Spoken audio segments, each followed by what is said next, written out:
대인절 네 번째 주를 맞이하고 있습니다. 드디어 이번 주에 성탄절이 있는 대인절 마지막 주입니다. 오늘은 누가복음 말씀을 통해서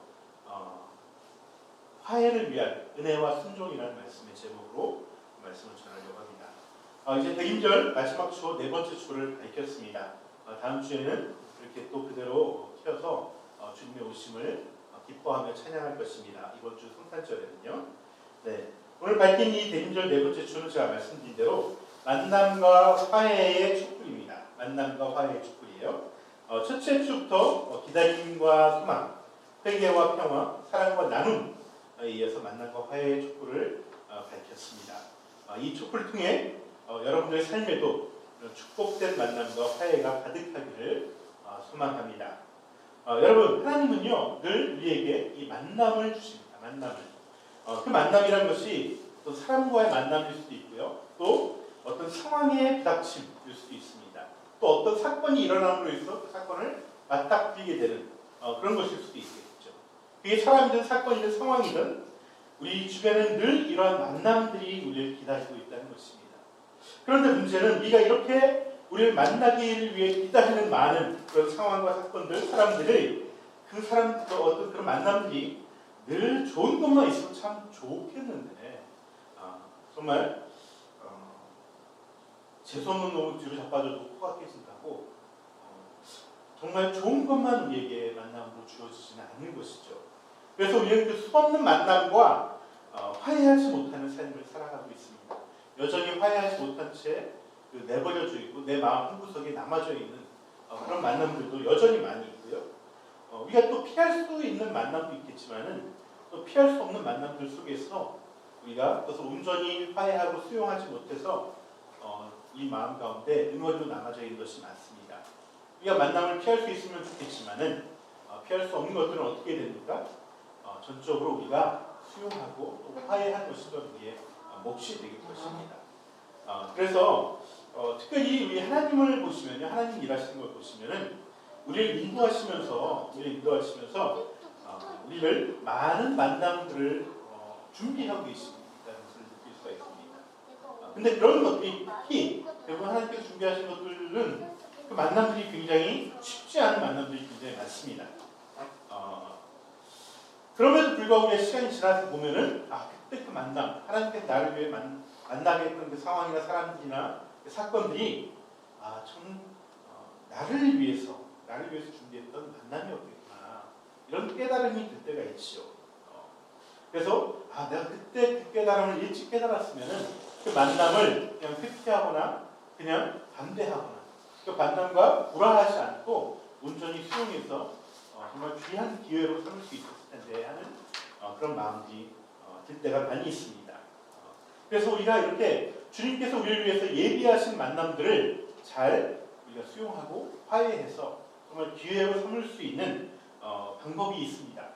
그러기 위해서 두 가지가 필요한데요. 하나는 은혜이고요. 또 하나는 순종이라는 것입니다. 오늘 말씀을 통해서 이 은혜와 순종을 통해서 주님이 예비하신 이를 만날 때 그 만남을 화해하고 그 만남을 기회로 삼는 큰 복을 누리는 저와 여러분이 되기를 소망합니다. 여러분, 먼저 주님이 예비하신 만남을 복으로 기회로 잘 받으려면 먼저 은혜를 깨달아야 하는 것입니다. 여러분, 요즘 우리 매일 감사 나눔을 하고 있지 않습니까?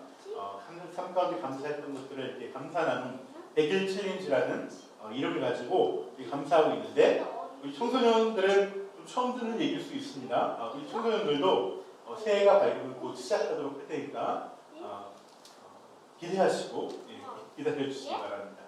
네. 근데 이게 사실은 이 감사하는 것을 매일매일 이게 쓴다는 것이 쉽지 않습니다. 그래서 우리가 도전이라는 이름을 붙여서 이 100일 동안 체화시키자, 우리 몸에 좀 익숙하게 하자, 이렇게 운동처럼 하고 있는 것이죠. 또 어떤 기질들은요, 사람마다 기질들이 있잖아요. 근데 어떤 기질들은 정말 감사가 안 되는 기질들이 있어요. 네, 그런 성향을 타고 나신 분들이 있습니다. 하지만 사도 바울께서는 데살로니가전서 5장 16절에 뭐라고 하십니까? 항상 감사하라, 범사에 감사하라, 항상 기뻐하라, 이렇게 우리에게 명령하고 계십니다. 우리의 성향이 어쨌든, 우리의 기질이 어쨌든 그럼에도 불구하고 우리는 감사를 해야 한다는 것입니다. 왜냐하면 이 감사가 없으면 우리가 은혜가 없기 때문에 그런 것이죠. 나는 정말 감사한 게 한 개도 없는데 도대체 뭘 감사하는 건지 모르겠다. 이런 마음이 올라오기도 하죠. 또 사실 코로나가 이렇게 지속되다 보니까 우리 안에 어떤 우울감이 막 많아져가지고 감사가 잘 일어나지 않을 때가 많습니다. 이 감사를 일부러 막 쥐어짜는 듯이 하는 것 같고 이것이 무슨 은혜가 될까 이런 생각들을 갖기도 합니다. 그래서 우리가 은혜를 받아야 되는데 오히려 은혜는커녕 주님께 불만이 좀 솟아오르고 왜 이런 상황이 자꾸 생기는 것입니까? 왜 안 되는 것입니까? 라고 하나님께 불만을 토로할 때도 많이 있는 것이죠. 이것이 사실 솔직한 심정일 수 있습니다. 사실 오늘 본문에 나오는 마리아가 사실 이런 상황이라고 우리는 봐야 할 것입니다. 오늘 본문 28절 한번 보겠습니다. 다음 페이지 넘겨주세요. 네, 마리아가 어떤 상황에서 이것을 받았는지 천사가 안으로 들어가서 마리아에게 말하였다. 기뻐하여라, 은혜를 입은 자야. 주님께서 그대와 함께 하신다. 마리아는 그 말을 듣고 몹시 놀라 도대체 그 인사말이 무슨 뜻일까 하고 궁금히 여겼다라고 얘기합니다. 여러분, 갑자기 천사가 나타나서 마리아에게 뭐라고 얘기하냐면 은혜를 입은 자요 라고 이렇게 얘기한다는 것이죠. 이런 천사의 말에 마리아는 몹시 놀라기도 하고 이게 도대체 무슨 인사말이야?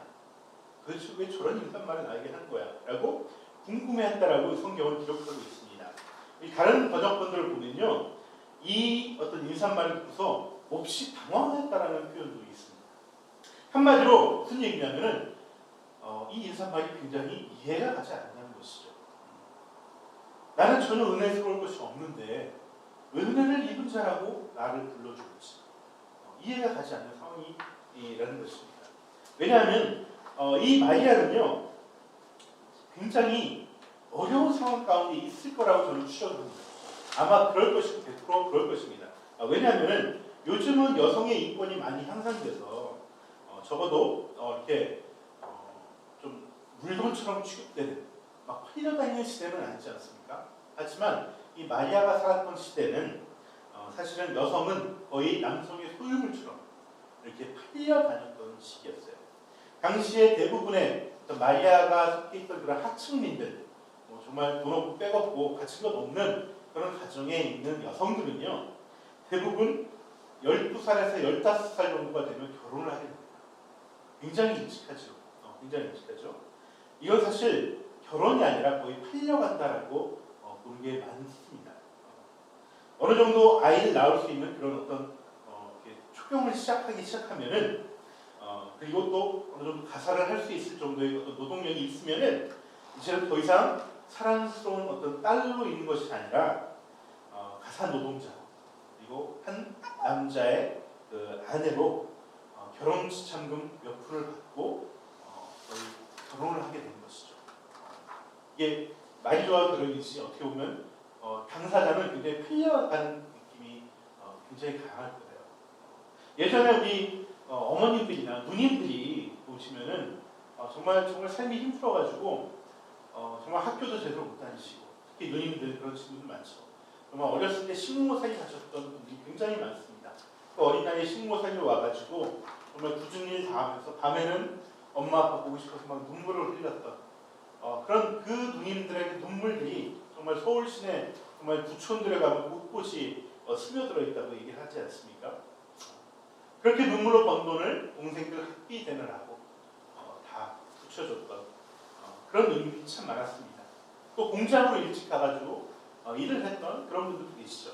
그나마 공장으로 간 것은 집에서 출퇴근하면서 또 따뜻한 밥이나 먹으면서 다니기가 그나마 좀 나은 거지만은 정말 이렇게 남의 집에서 식모살이 하는 듯한 그 상황, 이게 바로 어떻게 보면 마리아가 처해진 상황이라는 것이에요. 결혼 지참금으로 집안에 좀 보태고 이제 그 어린 나이에 정말 한없이 뛰어놀아야 될 그 나이에 정말 가사 노동자가 돼서 아이를 낳는 사람이 돼서 또 일을 하고 또 가정을 꾸려서 남편에게 대접도 못 받고 옛날에는 정말 소유처럼 여겼던 사람의 명수에 들지 않는 그런 여인이 되어서 한평생을 살아가야 되는 그런 상황이 얼마나 어떻게 보면 굉장히 한심하고 비구하고 은혜가 전혀 되지 않는 그런 상황이라는 것이죠. 이미 마리아는 날짜를 받아놨어요. 그 상황이니까 그가 내년에 결혼하게 되면 어떤 인생이 펼쳐질까?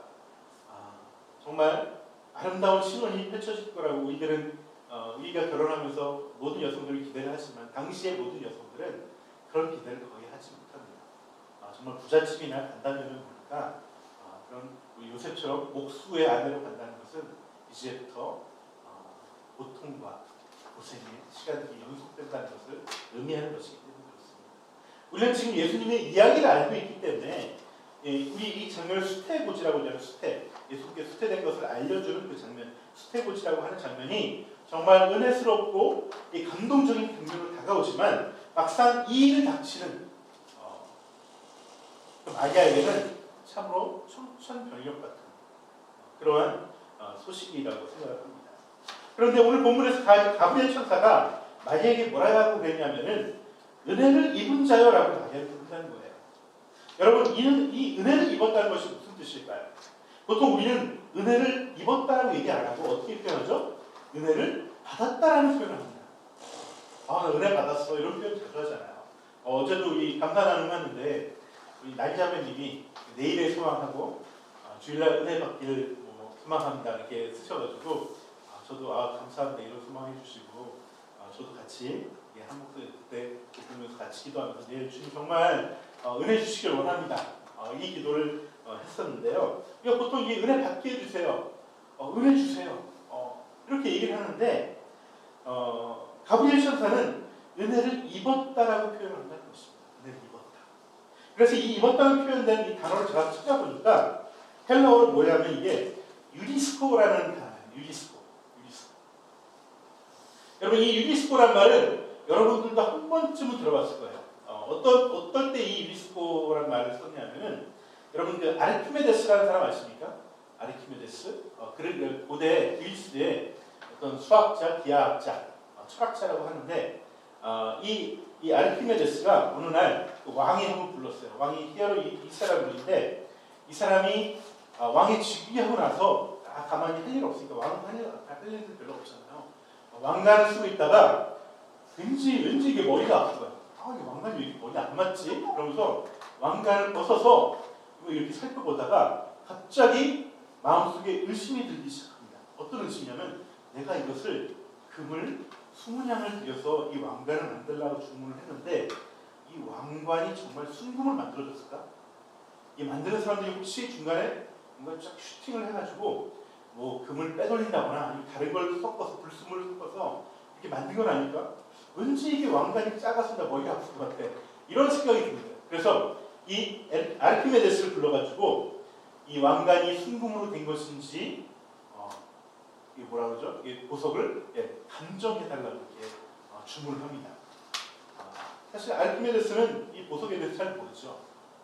이 사람은 이제 철학자고 기하학자고 수학자인데 그럼 어디서 어떻게 알겠습니까? 이 며칠 고민을 하는데도 어떻게 알아갈 방법이 없어요. 그래서 하루는 목욕이나 하자고 물속에 딱 들어간 순간 물이 막 넘치는 것을 보고서 이렇게 외쳤죠. 유레카라고 외쳤다는 것을 이 역사책에서 또한 옛날 책에서 보신 적이 있으실 겁니다. 이 유레카가 뭡니까? 발견했다, 찾았다라는 뜻이 아니겠습니까? 이 유레카와 이 유리스코가 사실 같은 말이에요. 무슨 얘기입니까? 지금 가브리엘 천사는 마리아에게 은혜를 받은 사람이라고 말하는 것이 아니라 은혜를 찾는 사람, 은혜를 발견하는 사람이라고 지금 부르고 있다는 것입니다. 여러분의 삶 가운데 임하시니까 하나님의 은혜가 그냥 턱하니 주어지면서 그냥 받으면 우리가 얼마나 좋겠습니까? 그러나 하나님이 주시는 이 은혜는 그냥 완성품을 우리에게 어느 날 복권 당첨되듯이 우리에게 주는 것이 아니라 은혜는 받는 것이 아니라 은혜는 우리가 발견하고 찾아가야 된다는 것입니다. 그래서 은혜를 입었다, 은혜를 유리스코했다라고 가브리엘 천사는 얘기하고 있는 것이죠. 여러분, 아르키메데스가 늘 수없이 욕조에 물을 담그면서 이렇게 목욕을 했지만은 평상시에 전혀 발견할 수 없었던 그것을 그가 그렇게 찾고 찾았더니 어느 날 깨닫게 되고 발견하게 됐던 것처럼 우리가 바라는 그 복, 그 은혜는 그 만나기 위해서 우리가 늘 끊임없이 찾고 또 찾아야 된다는 것입니다. 사랑하는 성도 여러분, 요즘 코로나로 인해서 정말 우리가 많은 어려움 가운데 처해져 있습니다. 어떤 분들은 이제는 정말 먹고 죽을 돈도 없다라고 이렇게 하시는 분들도 있고, 많은 자영업자들이 정말 깊은 시름 가운데 놓여져 있습니다. 네. 제가 감사 나눔에서도 고백했는데, 제 아시는 목사님도 10년 넘게 하셨던 그 학원을 정리할 수밖에 없었어요. 그 심정이 너무나 제가 마음이 아파서 제가 정말 요즘 늘 기도를 하고 있는데요. 대부분의 사람들이 이러한 처지 가운데 처해 있는 사람들이 많습니다. 또 엄마들은 엄마들대로 아이들하고 늘 붙어 있으면서 이 아이들을 치료하고 늘 수시로 엄마 불러 귀에 딱지가 않을 정도. 이게 얼마나 사람 지치고 정말 진이 빠지는 시간이겠습니까? 마음 편하게 공기 한번 쐬러 나가지도 못하고 이런 삶에 이제는 이제 코로나 블루를 넘어서 새로운 말이 나왔더라고요. 코로나 레드라는 말이 나왔습니다. 이제는 우울감이 아니라 그냥 막 짜증이 올라오고 분노가 막 표출되는 그런 코로나 레드 시대를 살고 있다고 이곳저곳에서 정말 난리가 아닙니다. 여러분, 이럴 때일수록 우리에게 정말 필요한 것이 무엇이었습니까? 그것은 일상의 은혜를 발견하는 능력이 정말 필요하다는 것입니다. 여러분, 은혜를 찾을 수 있는 그 능력과 그 눈과 귀가 우리 가운데 있어야 된다는 것이, 우리가 감사하는 100일 챌린지를 하는 이유도 바로 여기에 있는 것입니다. 여러분, 우리가 태어난 본성대로 산다 보면은 우리는 절대 감사할 게 한 개도 없습니다. 1도 없습니다. 우리 삶의 은혜가 어디 있겠습니까? 사는 게 지긋지긋해서 늘 짜증만 안 나도, 짜증만 안 나는 상황만 되더라도 우리는 늘 그걸 할아버지라고 여겨야 될 것이고, 그럼에도 불구하고 우리가 너무나 이 당연한 이 상황을 넘어서 지긋지긋할 정도의 상황에서도 이 감사를 하려는 것은, 우리가 이렇게 촉박한 삶 가운데서도 우리를 찾아오시는 그 주님의 손길을 발견하고, 그 손길에서 주님의 주신 그 은혜를 찾는, 그래서 그걸 누리기 위한 우리의 몸부림이 아니겠습니까? 여러분, 불편한 손님처럼 찾아오는 이 모든 만남 가운데 그 만남을 화해로 바꾸려면은, 그래서 주님이 준비하시고 예비하신 그 길로 나가려면은 우리는 그 은혜를 찾아야 되는 것입니다. 그 은혜를 발견해야 되는 것입니다. 여러분, 마리아는 한참 뛰놀 만한 그런 나이에 정말 꽃잎만 떨어져도 까르르 웃는 그 소녀의 그 나이에 정말 얼굴도 아직 모르는 어떤 목수 노동자의 아내로 가기로 이미 결정되고 이제는 고단한 삶이 예정되어 있는 소녀였습니다. 전혀 은혜되지 않은 상황이지만, 그렇게 나같이 마리아처럼 흔하디 흔한, 정말 평범하다 못해 모자라기까지 한 그러한 가난한 나에게도 한 줄기 은혜가 있지 않을까, 그렇게 찾았던 여인이 바로 마리아였다는 것입니다. 그래서 그 마리아를 만났을 때 가브리엘은 정확하게, 마리아, 너는 은혜를 받은 사람이 아니라 은혜를 찾는 사람이구나 라고 정확하게 마리아에게 맞는 그 인사를 전해주었다는 것입니다. 여러분, 누군가는 굉장히 궁금했을 겁니다. 저도 한때 굉장히 궁금했습니다. 도대체 많은 여인들이 있었는데 그 당시에 왜 그 예수님이라는 그 놀라운 그 생명이, 그 축복이 그 나사렛에 있는, 이름도 정말 알지 못할 그런 촌구석에 그 마리아라는 여자, 그것도 이미 정혼한 여자에게 임했을까? 왜 하필 그 소녀에게 그 말씀을 하셨을까? 하나님 왜 그 소녀에게 그 말씀을, 그 약속을, 그 인류의 놀라운 선물로 주신 예수 그리스도를 그 마리아를 통해서 낳게 하셨을까? 저는 너무나 많이 궁금했습니다. 이 마리아가 정말 그렇게 신실했을까? 이 마리아가 정말 뭐 특별한 어떤 열심이 있었을까? 하지만 성경은 그것에 대해서 아무런 말도 하지 않습니다. 카톨릭에서 보면은 마리아에 대한 여러 가지 전통들이 내려오죠. 마리아는 정말 신실하고 또 요셉과 결혼했지만 평생을 이 동정녀로 살았다. 이런 얘기들을 하면서 마리아의 어떤 특별한 강조를 많이 하는데, 저는 성경 외의 것은 그냥 단순한 추측이죠. 성경은 그것에 대해서 아무런 얘기하지 않습니다.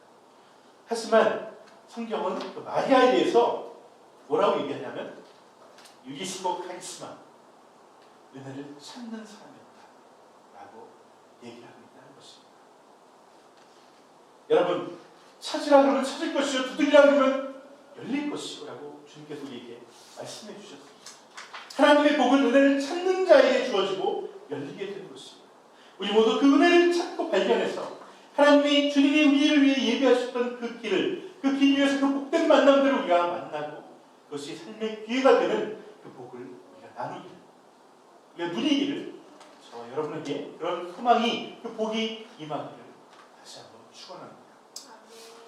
여러분, 그 다음으로요, 제가 말씀드리고 싶은 것은 이 찾은 은혜를 놓치지 않고 주님께 쓰임받고 그 축복의 길이 열리려면 순종이 필요하다는 것입니다. 순종이. 여러분, 진정 이 정말 은혜를 사모해서 나에게, 나 같은 사람에게도 이게 어떤 은혜가 있을까?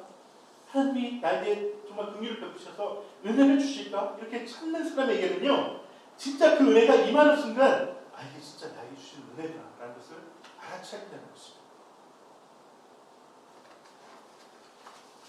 여러분, 좀 전에, 이 본문 바로 전에 이 비슷한 수태고지가 스가랴에게 있었습니다.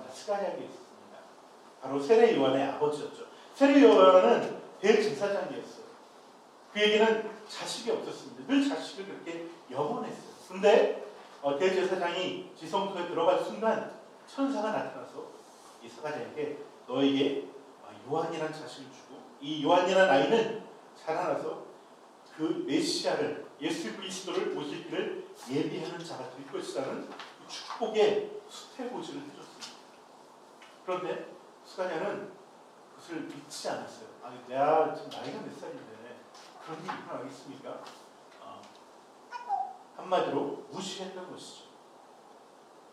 하지만 진짜 작은 은혜라도 사모하는 사람은 어떤 은혜가 주어졌을 때 이것이 진짜 나에게 주신 은혜라는 것을 깨닫게 된다는 것입니다.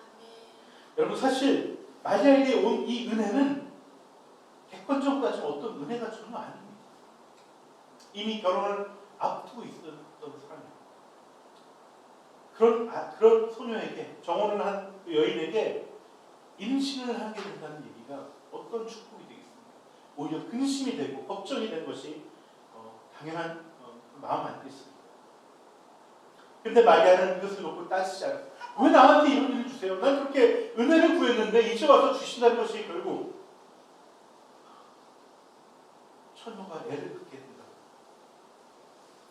이게 무슨 은혜겠습니까? 이건 은혜가 아닌 것이죠.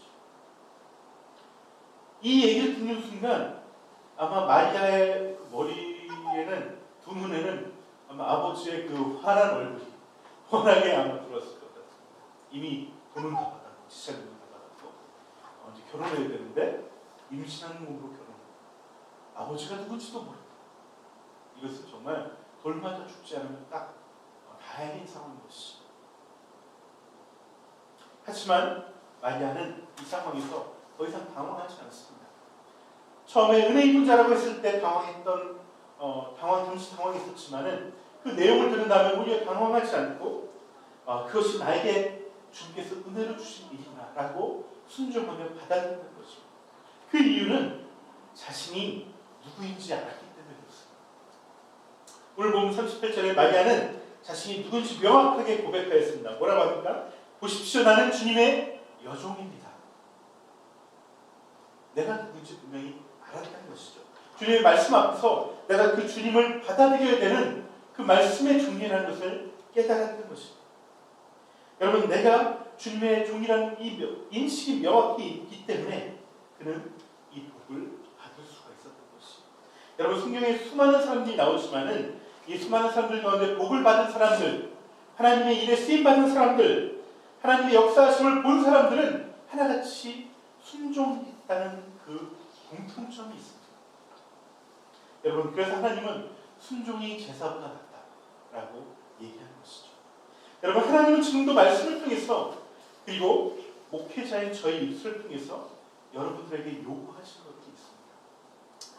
정확히는 여러분을 위해 준비한 만남들을 던져주고 계신 것이죠.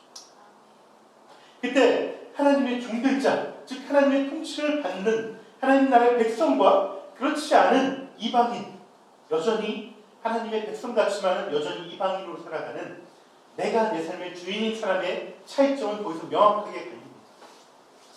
먼저 종된 사람은요, 어떻게 반응하냐면 궁금함이 일어납니다. 하나님이 준비하신 일이 딱 들었을 때 이해가 되지 않아요. 나 같은 사람들이 그런 일이? 나한테 왜 그런 일이? 그런 생각이 들지만은 곧바로 궁금증이 생깁니다. 어떤 궁금증이냐면 이 일이 어떻게 이루어질까라는 궁금증이 생긴다는 것이죠. 왜냐하면 그 일이 나를 통해 이루어질 텐데 내 머리로 도저히 이해되지 않으니까 어떻게 그 일이 이루어질지를 궁금해하면서 물어본다는 것입니다. 그래서 마리아는 34절에 나는 남자를 알지 못하는데 어떻게 이런 일이 일어나겠습니까? 라고 궁금증을 물어보고 고백했다는 것입니다. 하지만 이렇게 마리아처럼 종된 인식이 정확히 없는 사람들은, 내 삶의 주인이 나인 사람들은, 여전히 나인 사람들은 오히려 따지거나 오히려 묻지 않습니다. 내가 원하는 일이 아니기 때문에 나와는 상관없는 일이라고 생각하기 때문에 따지거나 아니면 회피해버린다는 것이죠. 제가 목회를 하면서 어떤 분들에게는 이렇게 했으면 좋겠습니다 라고 얘기할 때가 있습니다. 이렇게 하시죠. 그러면 대부분 두 가지 반응이 나옵니다. 한 가지는 뭐냐면은 말을 아예 안 하시거나 아니면은 그럼 좀 힘들 것 같아요. 안 하겠습니다 라고 말씀하시는 분이 있습니다. 그런 반응들이 있고요. 또 어떤 다른 반응이 있는데, 다른 어떤 반응은 제가 지금 이런 상황인데 제가 그렇게 할 수 있을까요? 그게 가능할까요? 그럼 도대체 지금 어떻게 해야 될까요? 라고 물어보는 분이 계십니다. 이 두 가지 반응의 차이점은요, 둘 다 어렵다는 표현이긴 하지만 하나는 나는 순종하지 않겠다는 것입니다. 내 뜻과 다르다는 것을 명확하게 말하고 나는 그대로 하지 않겠습니다 라는 것입니다. 또 하나는 순종하겠다는 것입니다. 근데 정말 어떻게 할지 모르겠어요. 이게 가능할까요? 난 정말 힘들어요. 어떻게 할까요? 좀 도와주세요 라는 것은 내가 정말 순종하고 싶지만 내 힘으로 되지 않는다는 것을 고백하는 것이죠. 그러니까 하나님께 도움을 구하고 옆에 있는 사역자와 동료들에게 도움을 구하는 것입니다. 여러분들은 이런 상황에서 어떻게 반응하시겠어요? 그냥 회피하시겠습니까? 아니면 정말 말도 안 되는 일인데 다시 한번 물어보겠습니다. 그럼 어떻게 이 일을 할 수 있습니까? 어떻게 해야 될까요? 여러분, 때로는 제 목회자의 의견이 잘못될 수도 있습니다. 말씀에 대해서 해석의 여지가 있기 때문에 또 시기가 안 맞을 수도 있습니다.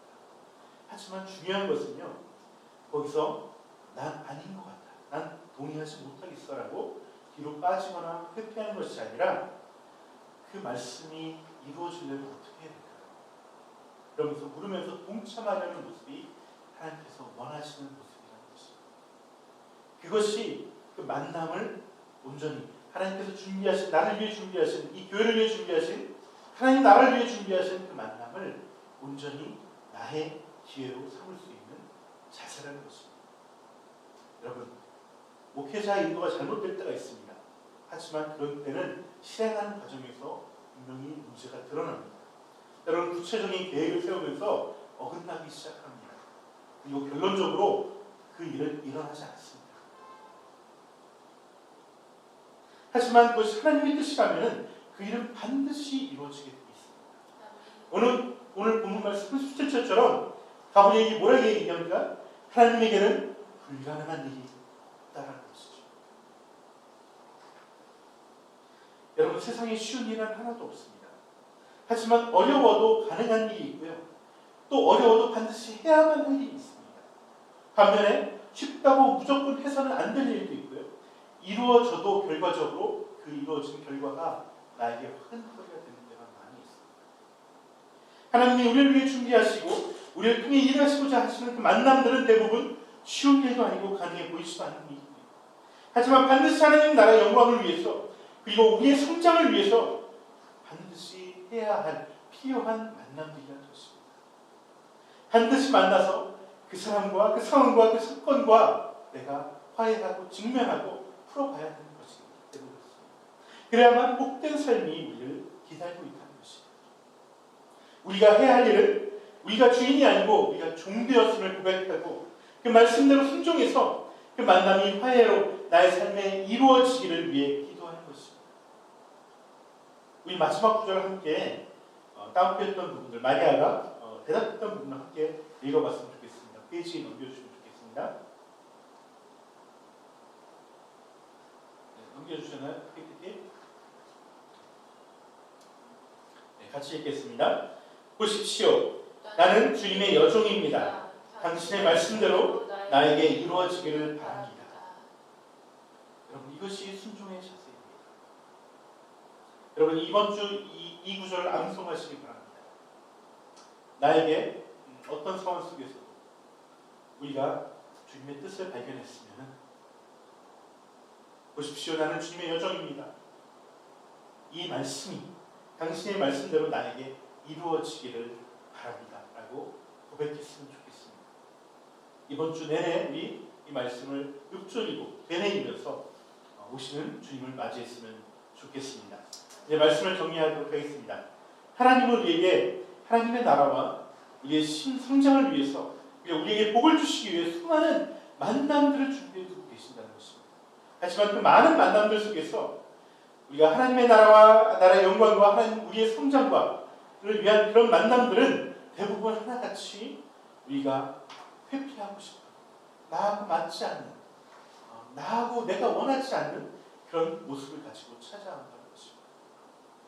그 만남이 우리 앞에 주어졌을 때 그 만남을 받아들이고 그 만남과 화해해야만 우리는 비로소 주님의 인도하심이 우리 가운데 임하시고 그 인도하심이 우리에게 복이 된다는 것입니다. 그러기 위해 가장 필요한 것은 바로 첫 번째는 은혜라는 것입니다. 그 은혜를 찾는 자의 모습이 우리 가운데 있어야 됩니다. 여러분 은혜는 절대 완성품으로 우리에게 주어지지 않습니다. 은혜는 우리가 깨닫고 발견한 만큼 우리의 것이 될 것입니다. 우리가 찾기를 원하고 간절히 원할 때 그 은혜가 우리에게 은혜가 될 것입니다. 그리고 그 은혜를 깨달았다면 거기서 주님의 뜻을 찾고 그 뜻에 순종해야 됩니다. 그럴 때 내 삶에 주님이 준비하신 그 만남과의 화해가 이루어지고 하나님의 영광이 일어나고 나의 성장이 이루어지고 우리 가정에 복이 넘치게 되는 것입니다. 이를 위해 감사 하나님을 통해서 내 삶의 작은 부분이라도 정말 은혜를 찾고 그 찾은 은혜에서 정말 에르키메데스처럼 유레카 이렇게 외치는 정말 기쁨으로 외치는 저와 여러분 되길 원합니다. 그리고 그 찾은 은혜가 내 삶 가운데 이루어지도록 순종하며 따르는 그런 종된 삶, 하나님 나라의 백성된 삶을 살아가기를 원합니다. 이 시간 우리 오직 예수뿐이네 찬양 같이 하면서 오늘 말씀 거두고 마음 가운데 거두고 결단하는 시간 되면 좋겠습니다. 주님 오직 예수님이 주신 나에게 주신 은혜 찾길 원합니다. 같이 찬양하시겠습니다.